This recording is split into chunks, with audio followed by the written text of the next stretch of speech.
नमस्कार दोस्तों। गांव में जो पोंगा पंडित सत्यनारायण भगवान की कथा कहते हैं उसके बारे में एक सही पंडित जी क्या सही से बताए उसके बारे में आप अगर जानना चाहते हैं तो वीडियो को शुरू से लेकर अंत तक देखिएगा, तभी आपको समझ में आने वाला है।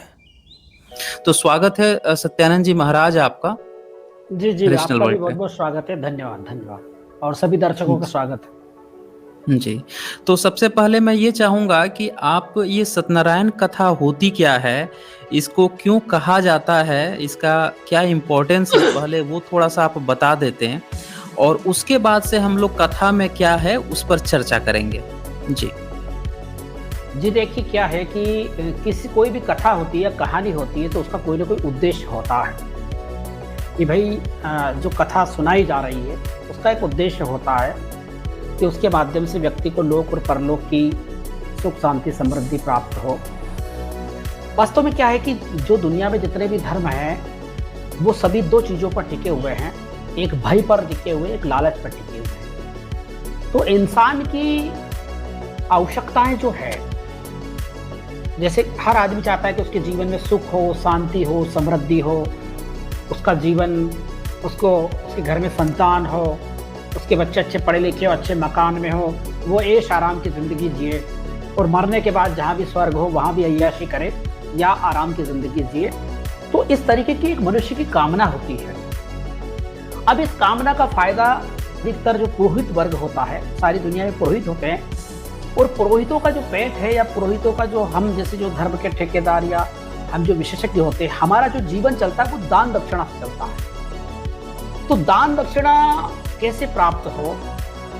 तो अब देखिए धर्मगुरु 2 काम कर सकता है पैसा कमाने के लिए। एक तो वो लोगों को अपना स्कूल खोल करके या फिर अपना धार्मिक विश्वविद्यालय खोल करके या मंदिरों में, मस्जिदों में, जैसे आपने देखते हैं मुसलमानों में मस्जिदों में जो मुल्ला मौलवी रहते हैं वो पढ़ाते हैं और उनको एक तनख्वाह मिलती है और वो थोड़े बहुत जो भी कर्मकांड मुसलमानों में होते हैं उनको करवाते हैं, उधर भी उनको दान दक्षिणा मिलता है और प्रवचन वगैरह करते हैं तो उससे उनको पैसा पेट भरा जाता है। पर एक नियमित तनख्वाह उनको मिलती है मस्जिद से जो वो पढ़ाते हैं।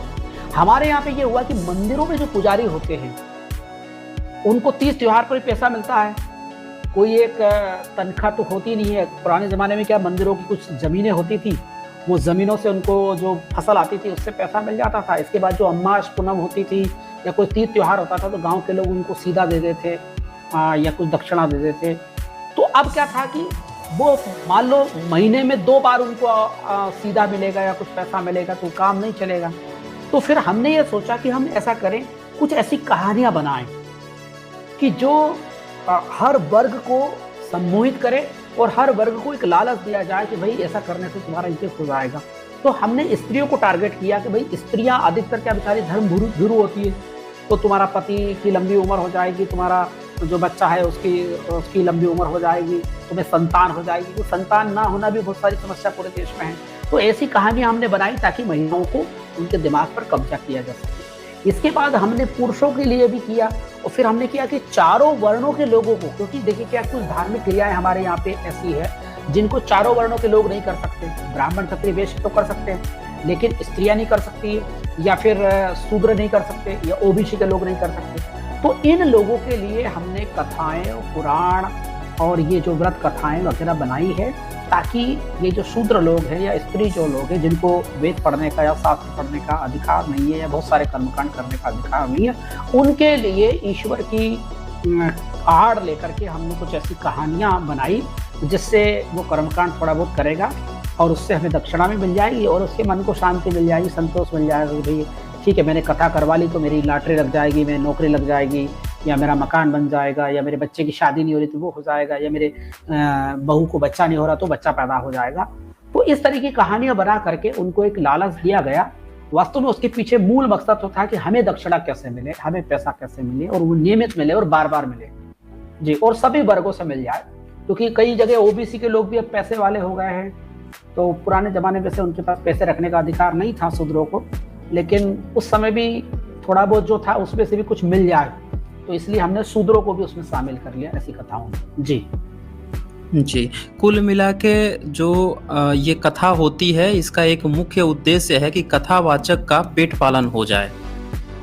हाँ, जी। एक ये बहुत बहुत बड़ा उसमें रोल रहता है क्योंकि जैसे अब जी। कोरोना काल चल रहा है, आपने देखा होगा कोरोना काल चल रहा है, तो जो हमारा पंडा पुजारी वर्ग है या जो हम प्रवचन करते हैं, तो हमारा कहीं दक्षिणा मिल नहीं रही है, हमारा कोई कार्यक्रम नहीं होता है, तो उस वजह से हमें आर्थिक संकट का सामना करना पड़ता है। सरकार ने यहाँ पैकेज घोषित किया है पंडे पुजारियों के लिए, धर्म गुरुओं के लिए।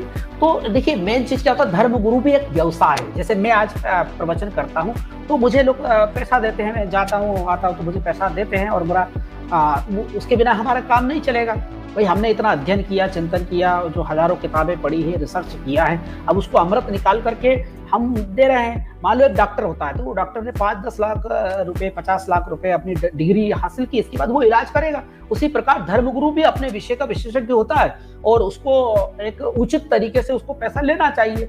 लेकिन हमने क्या है कि जैसे धर्मगुरु का कर्तव्य है कि वो हर गांव में जहाँ मंदिर होता है वहां पर पाठशाला लगाए, वहां बच्चों को, हिंदुओं के बच्चों को संस्कृत भाषा सिखाए और वेद पुराण उपनिषद की शिक्षा दे, और सारे हिंदू लोग मिलकर के उसको एक महीने का, जैसे एक परिवार से 200 रुपया 300 रुपया ऐसे बांध दे, तो उसका जीवन चलता रहे और उससे कोई ठगने की जरूरत नहीं पड़े या उसे भ्रमित करने की जरूरत नहीं पड़े कुछ कहानियां बना करके। तो मेरा ये मानना है कि हर मंदिर को सरकार का जो अधिग्रहण में है वहाँ हो, या हिंदुओं के जितने भी मंदिर है, जिस प्रकार मुसलमानों की मस्जिद में पाठशालाएं होती है, उसी प्रकार यहाँ भी होना चाहिए, ताकि उनका पेट पालन भी होता रहे और वो धर्म शास्त्रों की शिक्षा भी दे सके। तो आगे मैं चाहता हूँ कि इस कथा में क्या है, उसका सार क्या है, ये कथा बेसिकली होती क्या है, इसके बारे में आप जानकारी दे दीजिए।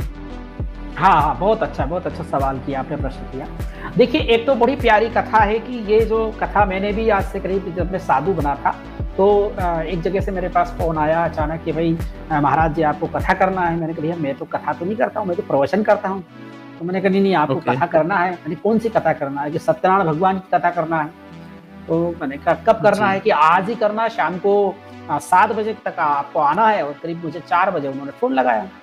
अब मैं क्या करूं, मैं परेशान हो गया। तो मैंने सत्यनारायण भगवान की कथा मार्केट में गया, वहाँ से सत्यनारायण भगवान की कथा खरीद के लाया। फिर मेरे एक मित्र थे पंडित जी, तो मैंने कहा भैया इसमें क्या क्या कर्मकांड करना पड़ता है, आप बता दीजिए मुझे आज कथा करने जाना है।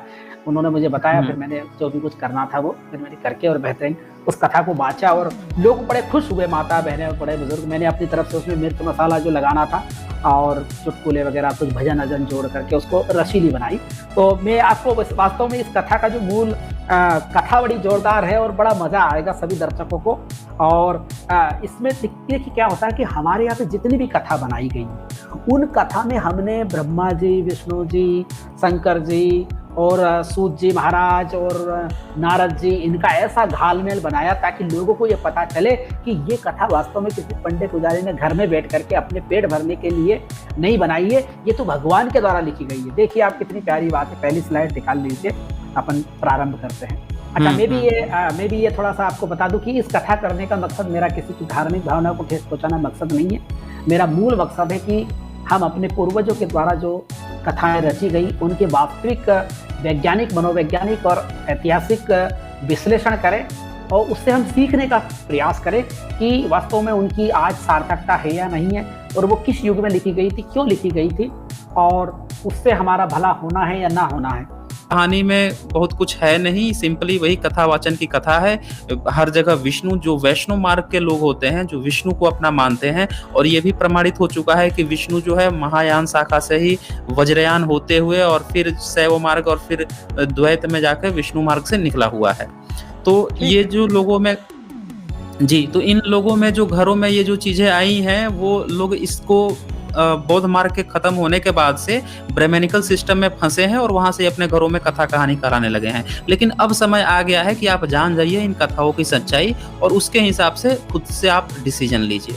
बाकी लास्ट में आप स्वामी जी आप अपनी बात रख दीजिए इस पे। यहाँ पर ये मिथिकल स्टोरियां हैं, इनके माध्यम से जो ब्राह्मण क्षत्रिय वैश्य थे, जो भी पिछड़े अगड़े जो भी लोग थे, उन लोगों को ब्राह्मणवादी बना करके या तथा कथित अंधविश्वासी बना करके, देवी देवताओं का डर दिखा करके, परलोक का लालच दिखा करके ये कथाएं की गई है और इससे हमें पैसा प्राप्त होता रहे।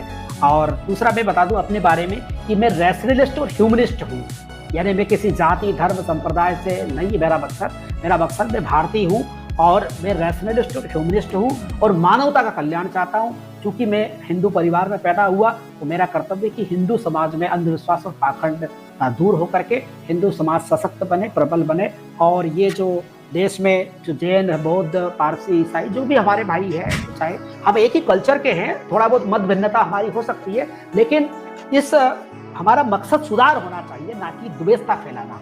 चाहे वो ब्राह्मण हो, बौद्ध हो, जैन हो या सिख हो, कोई भी हो, लेकिन हमारा मकसद होना चाहिए कि हमारे धर्म ग्रंथों में या हमारी परंपराओं में या हमारे समाज में जो विकृतियां आई है या विकृतियां फैलाई गई है स्वार्थों के कारण, उन विकृतियों का या उन कथाओं का या उन गलत चीजों का पर्दाफाश होना चाहिए, ताकि समाज को ज्ञान मिले और समाज रैशनलिस्ट ह्यूमनिस्ट बने और हम लोग इंग्लैंड, अमेरिका, जर्मनी, जापान, रूस, फ्रांस से आगे बढ़े।